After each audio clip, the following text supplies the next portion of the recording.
अब हम लोग ह्यूमन रिप्रोडक्शन का दो सिस्टम देख लिए हम लोग। एस्क्रोटम देखेंगे हम लोग, है ना। एस्क्रोटम, ये एस्क्रोटम जो है ना सैक लाइक होता है, थैला की तरह होता है ना। पाउच लाइक भी कहा जाता है इसको, पाउच के समान होता है।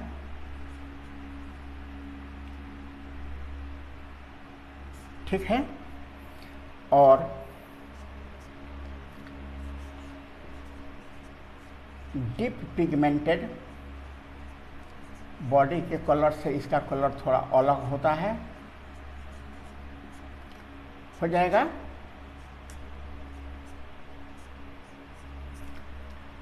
समझ बात आ रही है। और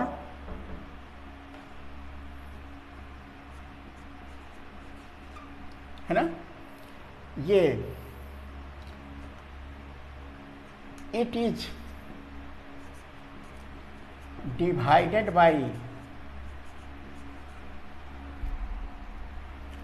septum,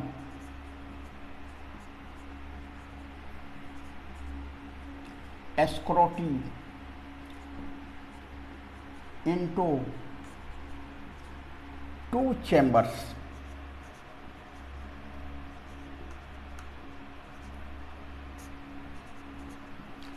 each having one testis। सपोज कीजिए कि ये स्क्रोटम हो गया, है ना, ये स्क्रोटम हो गया, और ये एक पार्टीशन वाल द्वारा, सेप्टम एस्क्रोटी द्वारा ये डिवाइड करके दो भागों में बढ़ जाएगा, और प्रत्येक में एक टेस्टिस इस तरह लगा रहेगा। ये हो जाएगा टेस्टिस। यहाँ तक बात ठीक है। अब देखिए,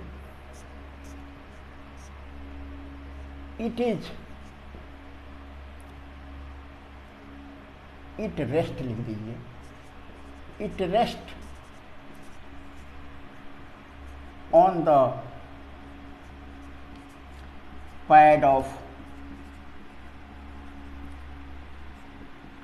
कनेक्टिव टिश्यू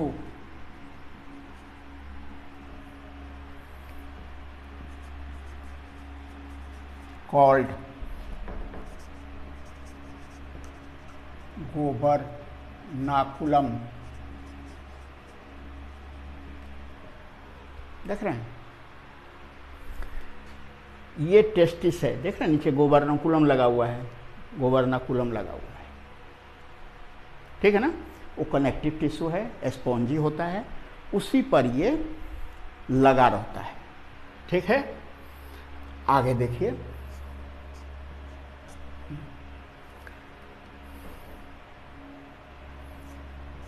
It is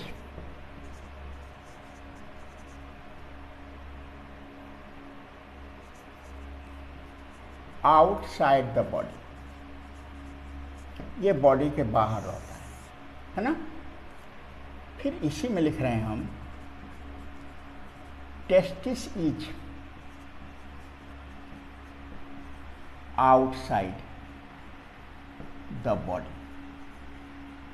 क्यों? Because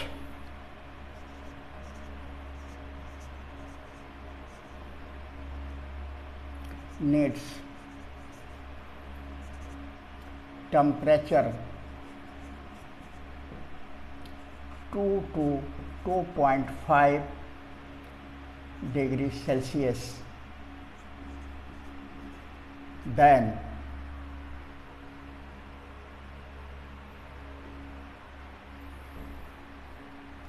body temperature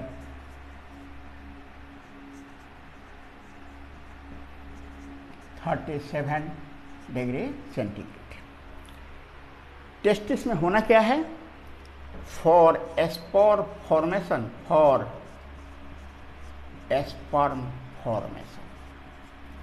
sperm formation के लिए उसको बॉडी का जो टेम्परेचर है 37 डिग्री सेंटीग्रेड, उससे 2 से 2.5 डिग्री टेम्परेचर कम चाहिए, इसलिए ये बॉडी के बाहर रहता है। इस टेम्परेचर पर स्पर्म का फॉर्मेशन फेवरेबल नहीं है, ठीक है ना, और उससे कम रहेगा तो हो जाएगा, है ना।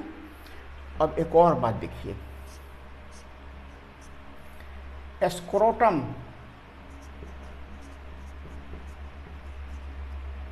Has involuntary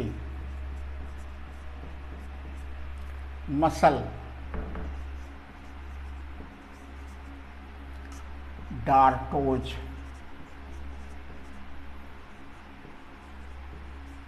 muscle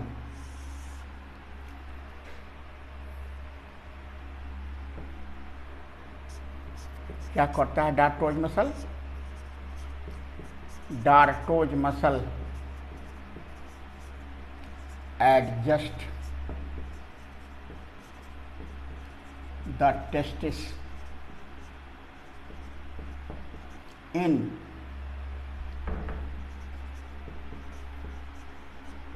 winter and summer, इसको शॉर्ट में यहाँ लिख दिए हैं। देखिए गर्मी के सीजन में, है ना, ये बॉडी का टेम्परेचर ज़्यादा एकदम 37 रहेगा, इसलिए जो है ना उस समय ये टेस्टिस को फ्री किए रहेगा, स्क्रोटम में पड़ा रहेगा। लेकिन जब जाड़ा आएगा तो बाहर का टेम्परेचर ज़्यादा हो जाएगा, बाहर का टेम्परेचर कम हो जाएगा, बाहर का टेम्परेचर लो हो जाएगा। उस समय क्या करेगा, ये डार्टोज मसल जो है ना स्क्रोटम को श्रिंक कर लेगा और इस तरह टेस्टिस जो है ना वो बॉडी के भीतर चला जाएगा। भीतर नहीं जाएगा मतलब बॉडी भीतर, वो बॉडी के कांटेक्ट में आ जाएगा और इस तरह आसानी से अपना टेम्परेचर वो मेंटेन कर लेगा। बात समझ में आ रही होगी कि ये टेस्टिस जो है ना विंटर समर में एडजस्ट कर लेता है। अब एक और बात सुन देखिए,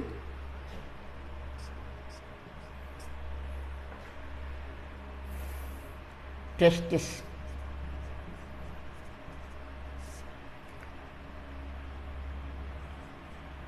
are found, testis develop लिखिए,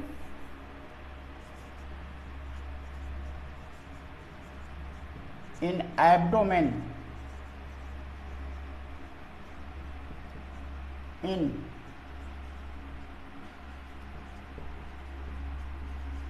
एम्ब्रो स्टेज। एम्ब्रो स्टेज में ये कहाँ डेवलप करता है, एब्डोमेन में डेवलप करता है, ठीक है ना। इन 7th month of एम्ब्रो testis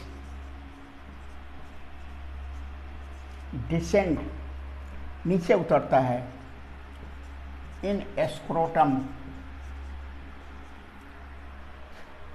bye inguinal कनाल।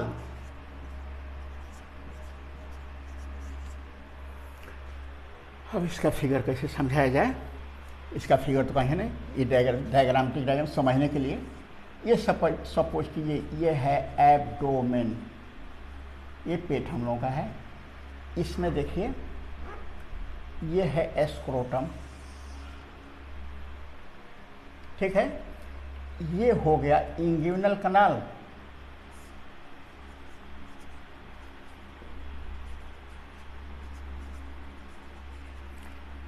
इसी से ये testis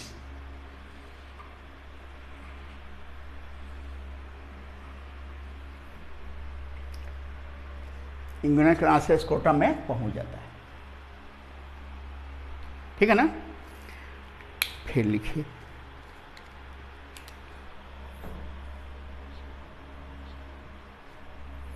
testis is testis are कर कीजिए, आर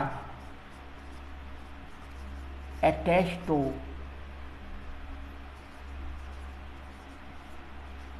ये पेल्विक रीजन में पाया जाता है, abdomen by spermatic cord, cord का मतलब रस्सी, यही है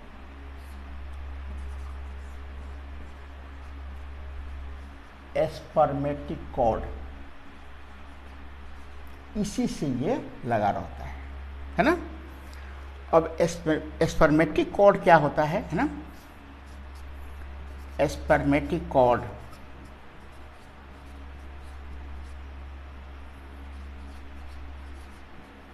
is made up of blood vessels plus lymph vessels plus connective tissue।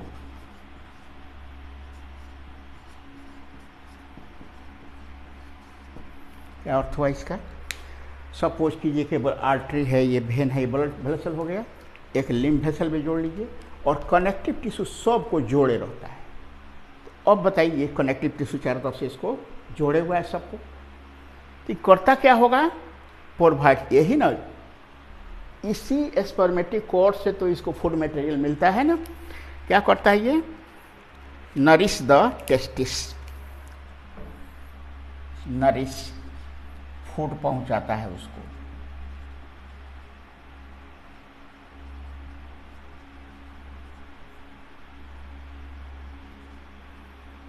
Testis को है ना। कुछ और बात देखिए, आफ्टर डिसेंडिंग द टेस्टिस, है ना, inguinal canal, inguinal canal is filled by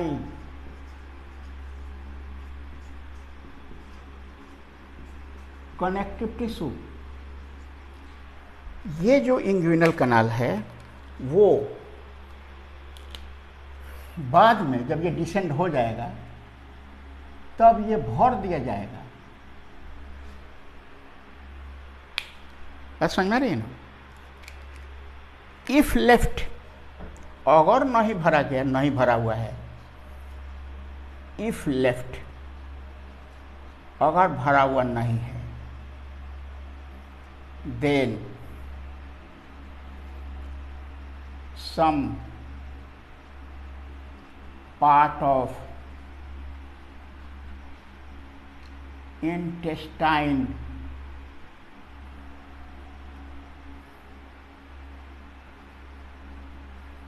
descend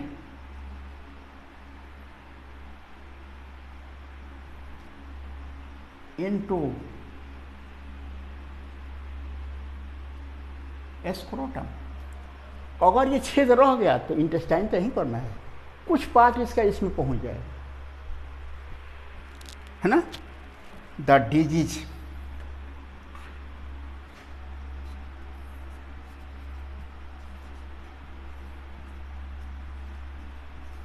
called inguinal hernia, इसी को हम लोग हर्निया कहते हैं जनरली अपनी भाषा में, इंगुइनल हर्निया कहलाता है।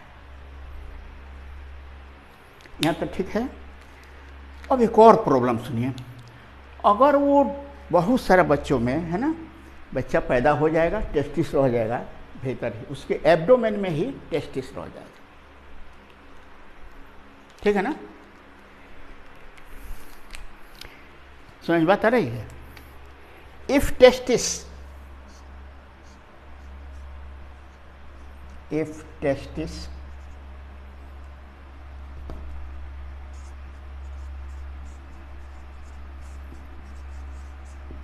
फेल्स टू डिसेंड, अगर वो स्क्रोटम में आने में फेल हो गया, वो जो बीमारी होती है ना, कॉल्ड क्रिप्टोचिडीज,